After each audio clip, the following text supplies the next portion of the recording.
आता बघूयात मुंबई उपनगरातील टॉप 9 बातम्या। मुंबईमध्ये पहाटेपासूनच पावसाला सुरुवात। मुंबईसह उपनगरात पावसाच्या सरी। दक्षिण मुंबईमध्ये पावसाचा जोर अधिक।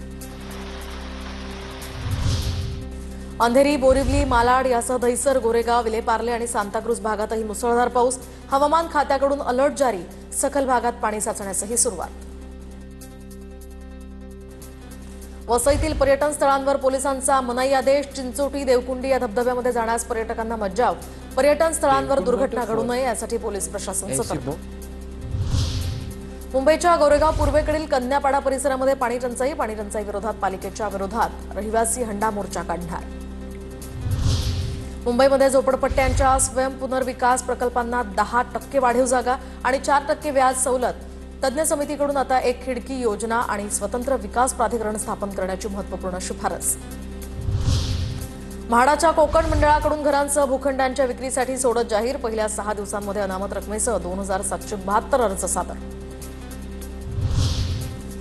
मुंबईच्या ताडदेवमधील उच्चभ्रू संकुलाचे आता 18 मजले अनधिकृत। उच्च न्यायालयाकडून घरं रिकामी करण्याचे आदेश। तर वेलिंग्डन हाइट्स इमारतीतील 17 ते 34 मजल्यांवरील रहिवाशांना घरं रिकामी करण्याचे आदेश।